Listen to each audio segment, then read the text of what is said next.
வாழ்க்கையில சில பேர் தான் முன்னேற்பாடா இருக்கிறாங்க.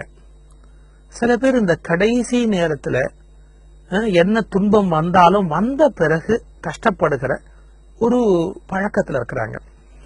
இல்ல சார், வந்ததுக்கு அப்புறம் பாத்துக்கலாம், இப்ப ஏன் அதுக்காக அப்படின்னு. அது நியாயம்தான், நான் ரொம்ப அவங்கள குறை சொல்லல. இப்ப பாருங்களேன், ஒரு பக்கத்துல ஒரு நோய் பரவுகிறது அப்படிங்கிறான். சுனாமின்னு ஒரு இயற்கை பேரழிவு வந்தது. அது மாதிரி ஒரு பேரழிவு வரக்கூடும் அப்படிங்கிற, மறுபடியும் பூமி பந்துல எந்த மூலையை வேணாலும் தாக்கக்கூடும். ஐயோ சுனாமி வரப்போதாமே, ஐயோ சுனாமி வரப்போ, டெய்லி அழுதுகிட்டா இருக்க முடியும்? வந்துதான் எல்லாரையும் வாரி சுற்றி வெளியே போட்டா அழுகுறதுக்கு ஆள் கிடையாது, அழறத வேடிக்கை பாக்குறதுக்கு ஆள் கிடையாதுன்னு போய் சேர வேண்டியதுதான்.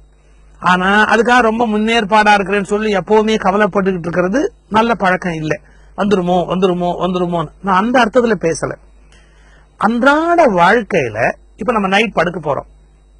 காலம்பரை எந்திரிச்ச உடனே என்னென்ன தேவை, எங்கெங்க போறோம், என்னென்ன காரியம் செய்ய போறோம், அதுக்கான ப்ரிப்பரேஷன், காலம்பரை எழுந்திரிச்ச உடனே என்னென்ன தேவையோ அதுக்கான தயாரிப்பு, அதை ரெடி பண்ணி வச்சுட்டு படுக்க போயிட்டா காலம்பரை எந்திரிச்ச உடனே சிரமம் இல்லை, நேரம் அப்படியே அந்த காரியத்தை ஆரம்பிக்கலாம். திருவள்ளுவர் சொல்றார், ஒரு துன்பம் வந்ததுக்கு அப்புறம் முடிச்சுக்காத, வருமுன்னர் காவாதான் வாழ்க்கை, எரி முன்னர் வைத்தூறு போல கெடும் அப்படிங்கிறார். ஒரு நெருப்பு எரியுது, பக்கத்துல கொண்டு போய் வைக்கோல வச்சா பத்திக்காதா? அட, நெருப்பு எரியுதுன்னா வைக்கோல தள்ளி வைக்கணும்.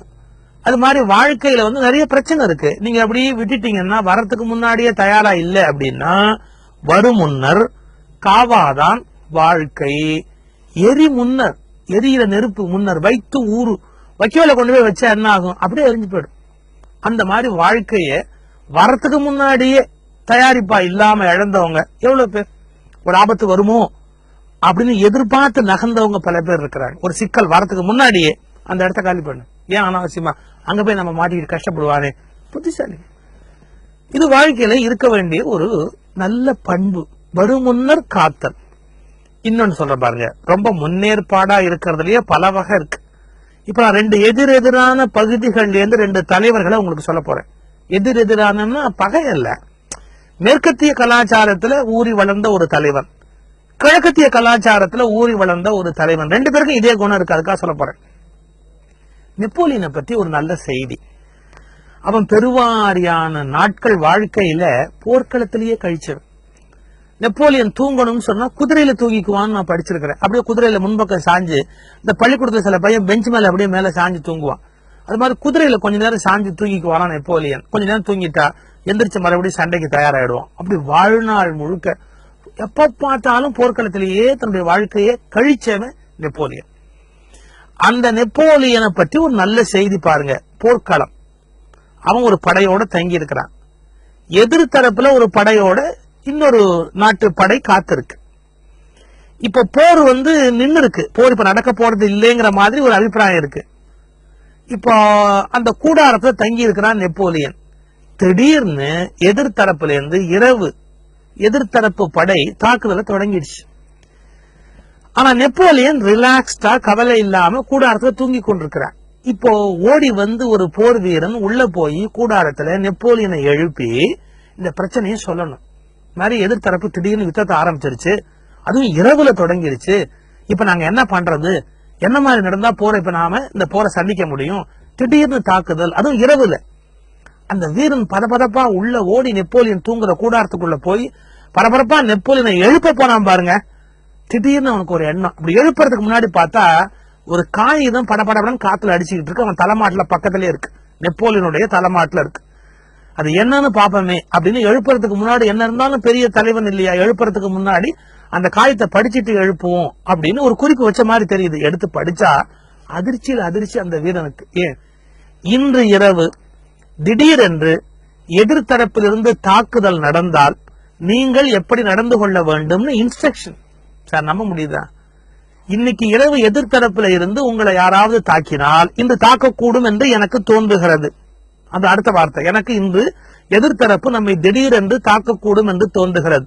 இந்த இரவு திடீரென்று தாக்கினால் நம்முடைய படைகள் என்னென்ன செய்ய வேண்டும், யார் யார் எங்கெங்கு நிற்க வேண்டும், எப்படி படை நடத்த வேண்டும், எப்படி செய்தால் வெற்றி பெற முடியும், நீங்கள் தாராளமாக இந்த போரை சந்திக்கலாம், என்னை எழுப்ப வேண்டிய அவசியம் இல்லை. குறிப்பு, நான் எந்திரிச்சு வந்து இந்த சண்டையை போட வேண்டிய அவசியமே இல்லை, நீங்களே இந்த போரை சந்திக்க முடியும்.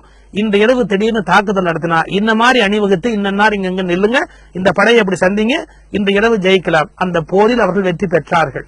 இது வந்து வரலாற்று ஒரு ஆச்சரியமான குறிப்பு. தூங்க போறதுக்கு முன்னாடி இரவு திடும்னு எதிரி தாக்கிட்டா தன்னுடைய படை என்ன பண்ணணும்னு குறிப்பு எழுதி தலைமாட்டில் வச்சுட்டு படுத்திருக்காரு சார். நம்ப முடியுதா?